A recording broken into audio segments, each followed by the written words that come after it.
Assalamualaikum warahmatullahi wabarakatuh.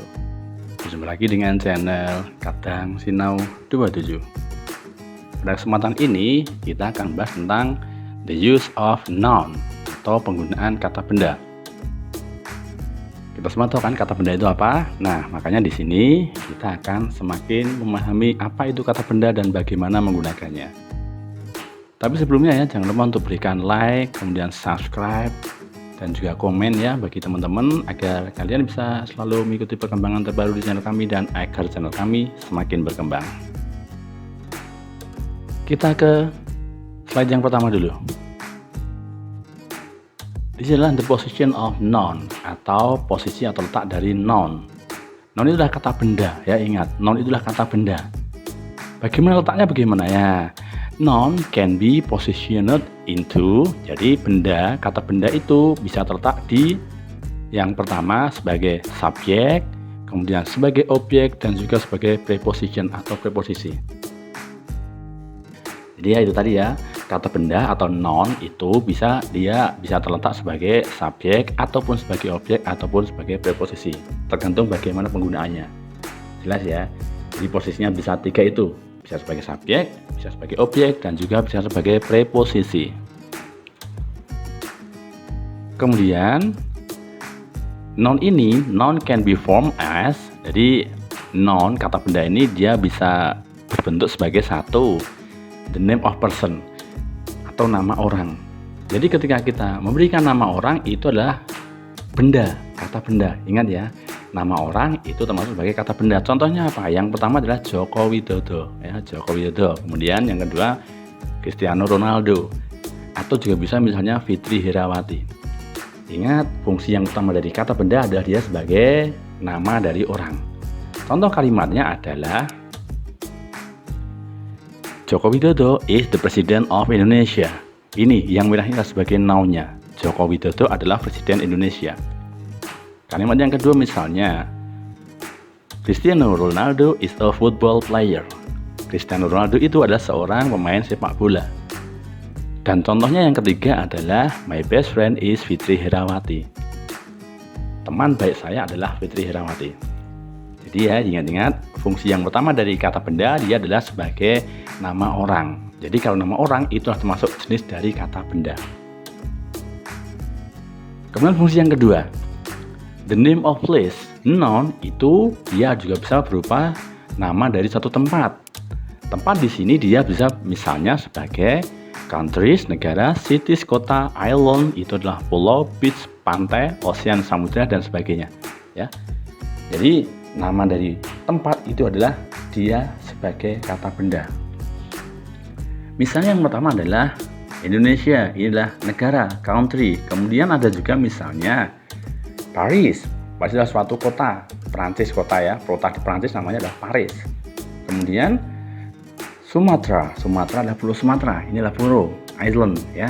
Juga mungkin bisa Kuta, ini adalah nama pantai di Bali, dan Vietnam, ini nama negara, dan juga mungkin bisa juga Jakarta. Jakarta adalah nama dari kota. Ya, fungsi yang utama tadi nama orang. Fungsi yang kedua, noun itulah sebagai untuk menyebutkan nama dari suatu tempat ya. Ingat, nyebut nama itu adalah pakainya noun. Yang ketiga, the name of things, nama dari suatu benda ya. Ketika kita menyebut nama dari suatu benda itulah termasuk jenis dari kata benda. Ya, misalnya apa? Book, shoes, car, buku, sepatu, mobil. Ada juga misalnya computer, keyboard, and monitor. Komputer, keyboard, papan ketiknya ataupun monitornya. Itulah termasuk kata benda semuanya. Ingat ya, nama dari suatu benda kita adalah sebetulnya adalah noun. Ada juga yang keempat, the name of profession. The name of profession, nama dari suatu pekerjaan. Mungkin dia bisa teacher adalah guru, kemudian juga bisa driver, pengemudi, ataupun policeman, polisi, ataupun juga bisa YouTuber ya, YouTuber kalian tahu YouTuber ya, dan juga atau mungkin juga bisa sebagai astronaut atau astronot.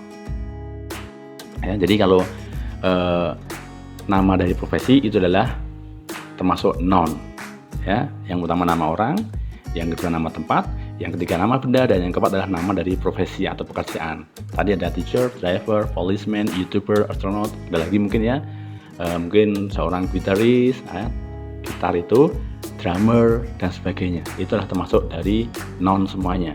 Ya, ingat, profesi itulah noun, kata benda. Nama itulah kata benda. Selanjutnya, yang kelima, the names of animal. Nah, di sini nama dari binatang itu juga adalah noun. Jadi kalau binatang itu termasuk noun, manusia juga noun, ya. Tempat itu noun juga, pekerjaan itu noun. Ini yang kelima adalah nama dari binatang. Yang pertama hippopotamus. Hippopotamus apa? Apa hippopotamus? Nah, oke. Kanil ya, hippopotamus. Kemudian horse itu kuda. Ada juga fish, ikan. Kemudian rhinoceros itu badak. Dan yang terakhir contohnya adalah elephant, gajah. Ingat ya, binatang itu termasuk kata benda. Ada kudanil, ada kuda, ada ikan, ada badak, ada gajah, harimau, tiger ya, lion, chicken, ya, bahkan semut, ants itu pun juga benda, noun ya adalah animal. Kemudian yang kedua adalah the names of abstract noun. Abstract noun adalah benda tapi dia tidak bisa disentuh, ya, tidak bisa diraba. Contohnya apa? Similarity, kesamaan, kemiripan. Sadness, kesedihan. Information, informasi. Difficulty, kesulitan. Happiness, kebahagiaan. Discovery, penemuan. Advantage, apa advantage? Keuntungan ya. Beauty, kecantikan. Ini adalah the names of abstract. Jadi similarity, sadness ya, kebahagiaan, kesedihan, kesulitan, keuntungan, kecantikan, itulah contoh dari noun, benda. Walaupun itu tidak bisa diraba, tidak bisa dipegang. Namanya apa? Abstract nouns. Ya, walaupun itu tidak bisa dipegang, happiness itu nggak bisa dipegang, tapi bisa dirasakan. Kebahagiaan nggak bisa dipegang, tapi bisa dirasakan. Itulah yang namanya abstract nouns atau benda yang abstrak. Ada tapi tidak bisa dipegang, nggak bisa disentuh. Itu juga masuk benda. Yang ketujuh, the names of activity, nama dari suatu kegiatan. Ini biasanya berupa gerund. Ya, gerund ini kalau bahasa agama adalah apa? Gerund ini kata kerja yang berubah menjadi kata benda. Biasanya ada akhiran ing di sini. Ya, the names of activity atau juga biasanya berupa gerund. Aktivitas itu termasuk kata benda. Contohnya apa? Swimming, meeting, traveling. Swimming itu renang, meeting itu adalah rapat, traveling adalah perjalanan. Ingat, swimming di sini jangan diartikan sebagai berenang ya, tapi adalah renang, nama renangnya, kegiatannya. Meeting, rapatnya, bukan ikut rapat tapi adalah rapatnya. Traveling adalah perjalanannya, bukan melakukan perjalanan. Walaupun berakhiran ing, ini namanya adalah gerund. Ingat, gerund adalah kata kerja yang menjadi atau dibendakan, biasanya berakhiran dengan ing. Swimming, meeting, traveling, contohnya. Contoh kalimatnya ketika swimming is my hobby. Swimming adalah hobi saya. Berenang adalah hobiku. Meeting, rapat, pertemuan. Mr. Anton conducts a meeting. Pak Anton memimpin sebuah meeting, sebuah rapat. Traveling, we love traveling. Kami suka perjalanan wisata, traveling. Ya, ingat, semua aktivitas itu adalah termasuk kata benda. Biasanya apa? Berakhiran dengan ing, namanya adalah gerund. Tujuh adalah aktivitas. Next, yang ke-8, the name of day and month. Oke, nama dari hari dan bulan. Contohnya aja di sini, hari day itu adalah Monday, Friday, Saturday. Ingat, jumlah dari hari day itu ada 7 days. Monday ini apa Monday? Apa Monday?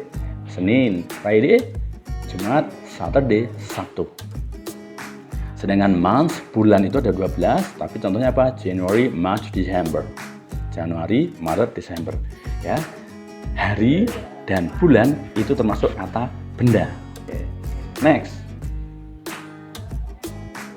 ke-9, the names of families. Nama dari keluarga itu juga termasuk kata benda. Contohnya apa? Misalnya di sini ada father and mother, ayah, ibu, itu benda.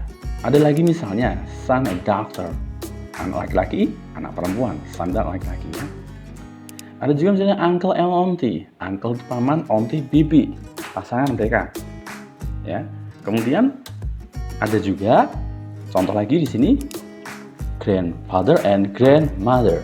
Grandfather itu kakek, grandmother itu nenek. Jadi ya, yang ke-9 dia adalah nama dari keluarga. Itu termasuk kata benda. Berikutnya yang ke-10 adalah the names of subject, nama dari mata pelajaran. Nah, jadi ya, nama pelajaran itu dia adalah noun, English, bahasa Inggris, mathematics, matematika, civics, PPKN atau Pancasila ya, arts, seni, biologi, biologi. Jadi kalau ada mata pelajaran itu termasuk sebagai kata benda. Itu ya, beberapa contoh dari kata benda dari noun tadi. Ada noun atau benda yang bisa dipegang, ada yang tidak bisa dipegang, namanya adalah abstract nouns ya. Jadi ada misalnya tadi apa tadi? Yang pertama untuk nama orang, kemudian untuk nama tempat, benda, ada pelajaran, ada apa lagi tadi? Hari, bulan, itu semua adalah contoh-contoh dari kata benda. Demikian ya, semoga bermanfaat. Mohon maaf kalau ada kesalahan ya. Terima kasih, selamat belajar. Tetap berusaha, tetap berdoa, dan yakin pasti impian kalian akan tercapai. Terima kasih, sampai jumpa lagi. Assalamualaikum warahmatullahi wabarakatuh.